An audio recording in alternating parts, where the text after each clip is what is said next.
Okay, अब यहाँ पे हमने इस लेयर की फंक्शनैलिटी इंप्लीमेंट कर ली DAL की। अब यहाँ पे एक और पॉइंट हम इंप्लीमेंट कर लेते हैं जो हमारा समझने वाला पॉइंट है। हमने यहाँ पे इसका ऑब्जेक्ट क्रिएट किया है DB कॉन्टेक्स्ट का। अब फॉर एग्जांपल मैंने प्रोडक्ट DB भी क्रिएट कर ली, यूज़र DB क्रिएट कर ली, डिपार्टमेंट DB, एम्प्लॉय DB, और सबके अंदर डेटाबेस का ऑब्जेक्ट मैंने क्रिएट किया। और इन फ्यूचर अगर डेटाबेस के ऑब्जेक्ट में मैं जाके एक छोटी सी चेंजेस करता हूँ, मैं इसका कंस्ट्रक्टर क्रिएट करता हूँ। कंस्ट्रक्टर क्रिएट करने के बाद यहाँ पे सिर्फ एक पैरामीटर ऐड कर लेता हूँ। अब जहाँ पे भी मैंने डेटाबेस का ऑब्जेक्ट क्रिएट किया होगा मेरे पास एरर आ गया। एरर किस चीज़ का आ गया कि इस ऑब्जेक्ट की डिपेंडेंसी का एरर आ गया। डिपेंडेंसी किस सेंस में कि यहाँ पे कंस्ट्रक्टर सिंगल पैरामीटर का है, तो जब भी ऑब्जेक्ट क्रिएट करूँगा मुझे इसे एक पैरामीटर पास करना पड़ेगा। अभी हम सिर्फ एक क्लास की बात कर रहे हैं। इन फ्यूचर जब हमारे पास मल्टीपल क्लासेस होंगी तो हमारी हर एक क्लास में हमारे पास एरर आ जाएगा। मीन्स हमने इन डिपेंडेंसीज को भी माइंड में रखना है, इन्हें फिक्स करना है। किस तरह से फिक्स करें कि हम बजाय इनके ऑब्जेक्ट्स खुद से क्रिएट करें, हम इनके ऑब्जेक्ट खुद से क्रिएट करने की बजाय हम ये रिस्पॉन्सिबिलिटी दे देंगे अपने सर्विस लेयर को। यहाँ से मैं UI में आ गया, UI में स्टार्टअप, और स्टार्टअप में हमारे पास फंक्शन है कॉन्फ़िगर सर्विसेज का कि जितनी भी मेरी सर्विसेज हैं, जिसका भी ऑब्जेक्ट क्रिएट करना है, चाहे सिंगल पैरामीटर हो, मल्टीपल पैरामीटर्स हो, वो सब की रिस्पॉन्सिबिलिटी अब मेरी इस सर्विसेज कलेक्शन के पास हो। हम सिर्फ उस ऑब्जेक्ट को यूज कर लें जहां पे भी हमने यूज करना है, ना कि हम उसे नया क्रिएट करें। अब वो सिंगल पैरामीटर है, 2 पैरामीटर्स है, 3 पैरामीटर्स ऑब्जेक्ट है, कंस्ट्रक्टर है, हमारी सरदर्द नहीं होगी, बल्कि सारी की सारी सरदर्द किसकी होगी? सर्विस कलेक्शन की।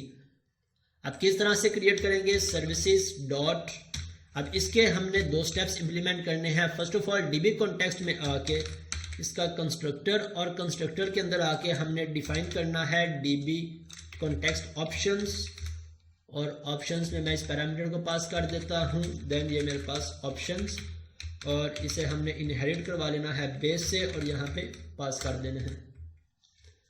ये फर्स्ट स्टेप हमने कंस्ट्रक्टर क्रिएट कर लिया इसका, और कंस्ट्रक्टर में इन बेसिक पैरामीटर्स को पास करवा दिया।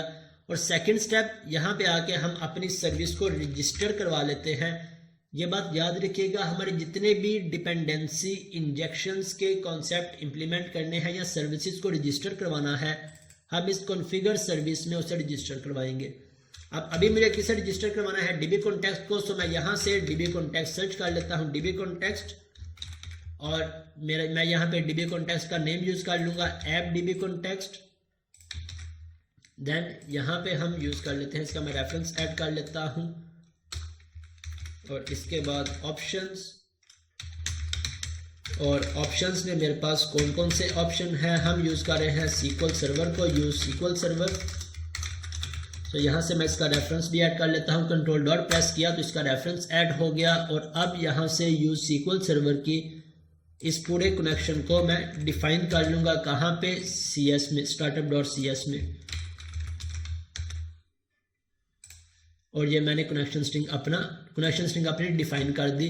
अब यहाँ से इस फंक्शन की मुझे ज़रूरत नहीं है ऑन कॉन्फ़िगर की, इसे मैं रिमूव भी करना चाहूँ तो रिमूव कर सकता हूँ, राइट। हमने सिर्फ डिपेंडेंसी इंजेक्शन को इम्प्लीमेंट किया है DB कॉन्टेक्स्ट पे, मीन्स अपनी डेटाबेस के कनेक्शन पे, कि अब हम इस कनेक्शन को क्रिएट नहीं करेंगे, बल्कि क्रिएट करने की रिस्पॉन्सिबिलिटी किसकी होगी? हमारी सर्विस लेयर की। जितने भी कनेक्शंस हो, जितने भी ऑब्जेक्ट्स होंगे यहाँ से क्रिएट होंगे, हम सिर्फ उन ऑब्जेक्ट्स को यूज किया करेंगे। अब कैसे यूज करना है? अब यहाँ पे जैसे ही मुझे इस क्लास में ऑब्जेक्ट चाहिए, मैं इसका कंस्ट्रक्टर क्रिएट कर लेता हूँ। कंस्ट्रक्टर चाहे हम खुद से सारा कोड लिख के क्रिएट कर लें, पब्लिक कैटेगरी, या फिर हम इसका शॉर्ट कोड यूज कर लें CTOR। कंस्ट्रक्टर कीबोर्ड से डबल टैप प्रेस करूंगा तो मेरे पास इसका डिफॉल्ट कोड राइट हो जाएगा। अब मेरे पास इसका ऑब्जेक्ट इंजेक्ट हो जाया करेगा इसके कंस्ट्रक्टर में ऑटोमेटिकली। मैंने जहां पे भी DB कॉन्टेक्स्ट को यूज करना है, मुझे उस क्लास के कंस्ट्रक्टर में उसका ऑब्जेक्ट मिल जाया करेगा इंजेक्ट होके। मुझे क्रिएट नहीं करना पड़ेगा। अब यहाँ से जाकर मैं इसे रिमूव कर देता हूँ